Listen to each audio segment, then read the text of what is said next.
Things have went from bad to worse for Kalen DeBoer. I almost feel bad for him. Kalen DeBoer seems like a nice dude, but then I remember that he put himself in this lose-lose situation and he's being heavily compensated for it. So he can afford plenty of preparation H to soothe his increasingly bruised caboose. Everyone's got a boss. I don't care if you're the CEO of the company. Hell, I don't care if you're the owner of the company. You still have a boss. Take me, for example. I have almost 400,000 bosses. I have 400,000 people that I answer to on a daily basis. You guys. That's how many individual viewers I have on a monthly basis. Not views, viewers. When I was growing up, and I was aggravated with rules that my parents gave me, or I was fighting with my mother because she confiscated the power cord from my Nintendo 64 after I violently introduced the controller to the wall. My dad would always tell me, "He who has the gold makes the rules." I hated that damn phrase, but obviously my dad was right. As I've gotten older, I've realized that my dad was always right.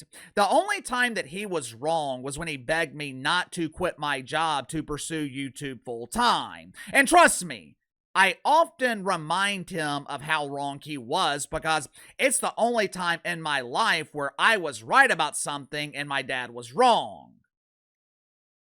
Oftentimes, whoever has the money has the power.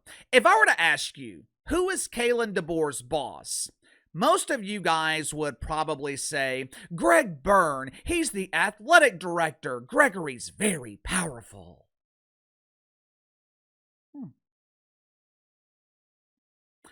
Technically, Gregory is the boss, but the real boss, the people that Kalen DeBoer actually answer to, are the boosters. Not all boosters are as powerful as they like to claim to be, but there are a select few who have influence over the program. You know, the boosters with buildings named after them on campus, or I don't know, maybe the boosters with their portraits hanging in the Donor Hall of Recognition at Bryant-Denny Stadium, which I would assume is like the Hall of Fame for boosters. They might not be Hall of Famers on the field, but money can damn sure get you into the Hall of Fame of donors. I don't know how the less powerful boosters feel about Kalen DeBoer, but I do know how one of Alabama's most influential boosters feels about St. Nick's heir apparent.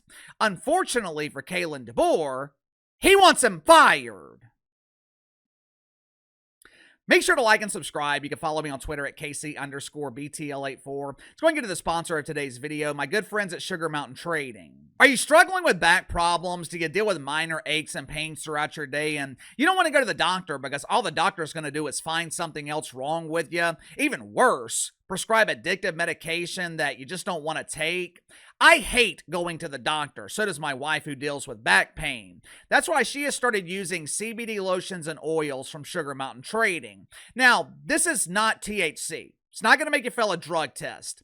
The CBD lotions and oils, they are specifically designed for rapid pain relief. Like I said, my wife deals with nagging back pain from time to time. Tried over-the-counter stuff, the chiropractor, but none of that ever seemed to work. Within 5 minutes of me applying CBD lotion from Sugar Mountain Trading, her pain is gone. I'm telling you, it's damn near magical. Sugar Mountain Trading also offers CBD bar soap that will keep you pain-free and smelling fresh at the same time.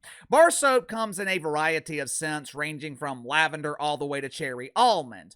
More importantly, all CBD products offered at Sugar Mountain Trading, 100% natural, 100% free of THC. So click the link in the description below. Use my promo code BTL20. Save 20% off your first purchase with Sugar Mountain Trading. Earlier this week, On3 spoke with an Alabama booster who, for obvious reasons, asked to remain anonymous. Now, for those that don't know, On3 is the old Rivals.com. This isn't one of those doofus websites like The Spun, which regurgitates reports that were already reported by other people. When it comes to college football, Rivals is legit. They asked the booster about Kalen DeBoer. Again, this is not just any donor. This isn't someone who donates a few $1,000s so his tent can be closer to the stadium on game day. This dude has his picture hanging in Bryant-Denny Stadium. I'm sure the players walk by and give his picture a good smooch, thanking him for that Rolls Royce in the parking lot. The donor, he told On3, we're spoiled. We always have been. But when you put a team on the field who is consistently uninspired, when we are losing to teams that are nowhere near as talented as we are, that's when it becomes a real problem and not just a bunch of spoiled fans griping.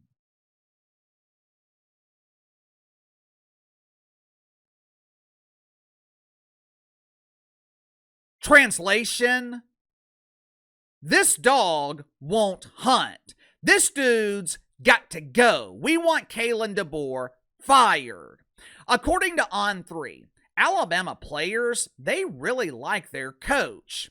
We like Coach Kalen. He's a nice guy. He gives me extra soft Charmin when I'm crying over a bad day. He was there for me emotionally when my girlfriend dumped me for the captain of the masculine cheerleading squad. I'm sure the players like Kalen DeBoer. Matter of fact, there is not a doubt in my mind that Alabama players like their head coach. Instead of practicing on the field in the relentless July heat, Kalen DeBoer allowed them to audition for Dancing with the Stars. Sound is muted for copyright reasons, but watch it for yourself.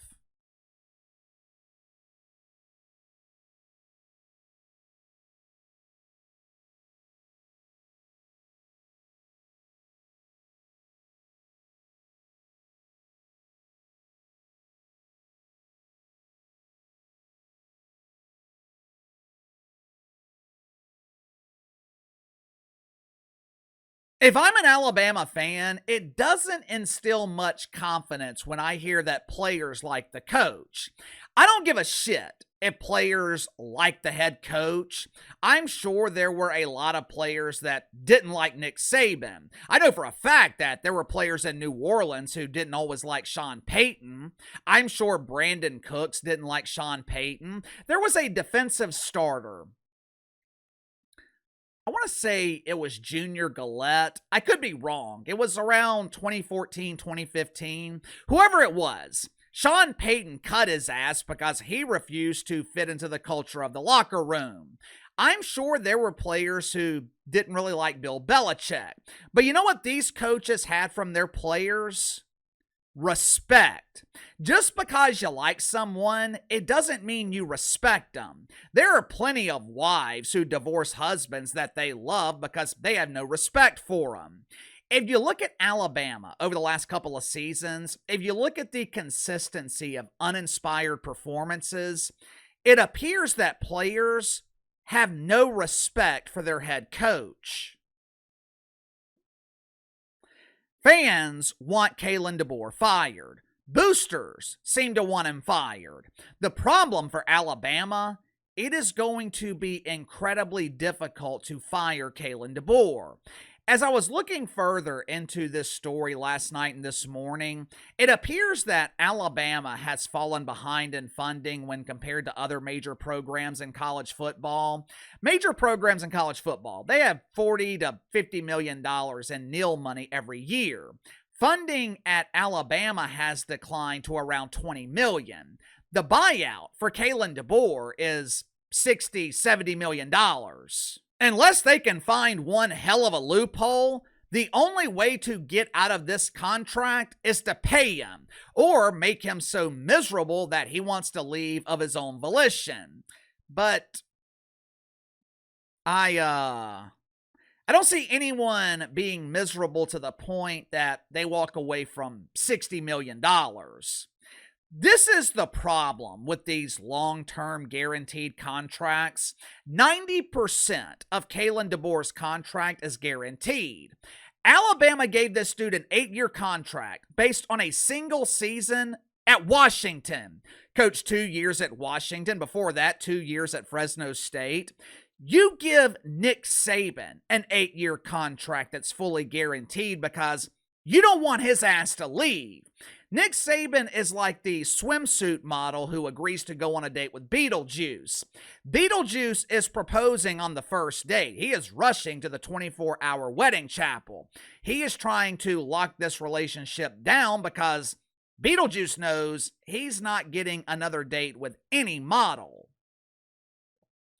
There are dozens and dozens of Kalen DeBoers. There are a lot of coaches in college football that can get Alabama to the ReliaQuest Bowl. In this relationship, Alabama is the model and Kalen DeBoer is Beetlejuice. I don't blame him for signing this contract. I don't blame him for locking down this relationship. I blame Alabama for giving away all their leverage to an ordinary coach. Now, you're stuck with him. We see the same thing happen all the time in the NBA. Kawhi Leonard is a prime example. You give these dudes guaranteed money. The team has no leverage. The team has no recourse if Kawhi Leonard decides that he doesn't feel like playing. I can't play today, coach. My dog has worms.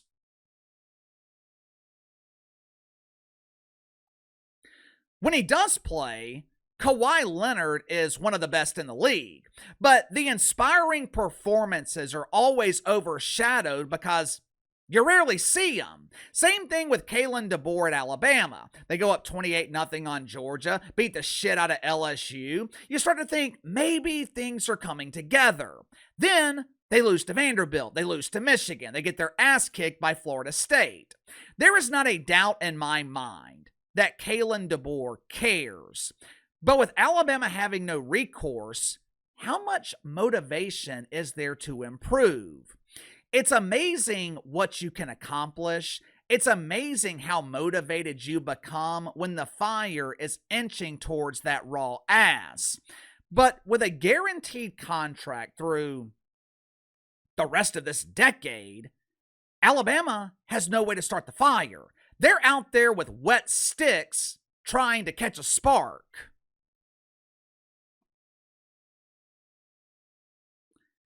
Sound off in the comments below. I'll see you guys later.